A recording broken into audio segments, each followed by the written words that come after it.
ओढ़नी बफाटल गलिया पोसकी दांत बकाटल काहे तोहर ओढ़नी बफाटल गलिया पोसकी दांत बकाटल का कही सखी भतरू के चाटल का कही सखी भतरू के चाटल का कही सखी भतरू के चाटल।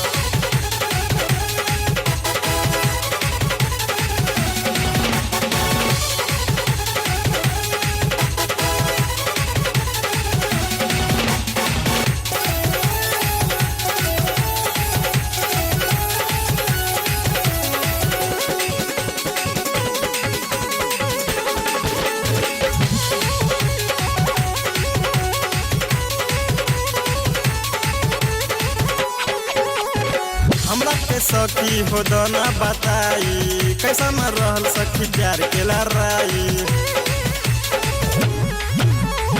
हमरा के सखी हो दना बताई कैसा न रहल सखी प्यार के लड़ाई।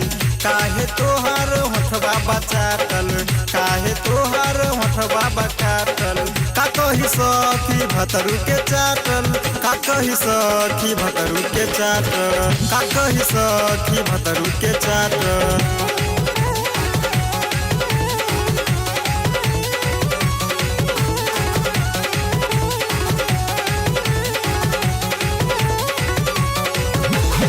करेलू सियार सखी बतर के नाम के माजा दे बेलू नैहर के यार के।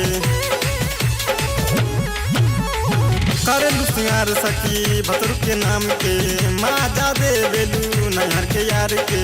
दुनु तोहर फुलौना हो दाबल दुनु तोहर फुलौना हो दाबल का कही सखी भतरू के चाटल का कही सखी भतरू के चाटल का कही सखी भतरू के चाटल।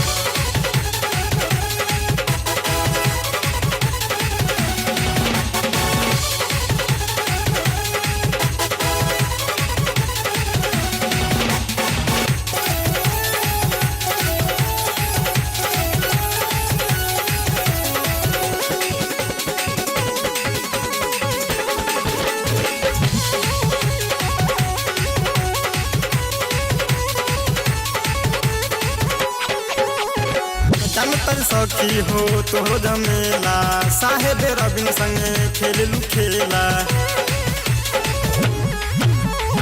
जानतनी सखी हो तोहरो झमेला सुभाष मुखी संगे खेललू खेला। मिथुन दीवाना के प्यार में बारू पागल मिथुन दीवाना के प्यार में बारू पागल का कही सखी भतरू के चाटल का कही सखी भतरू के चाटल का कही सखी भतरू के चाटल। काहे तोहर ओढ़नी बफाटल गलिया पोसकी दांत बकाटल काहे तोहर ओढ़नी बफाटल गलिया पोसकी दांत बकाटल का कही सखी भतरू के चाटल का कही सखी भतरू के चाटल का कही सखी भतरू के चाटल।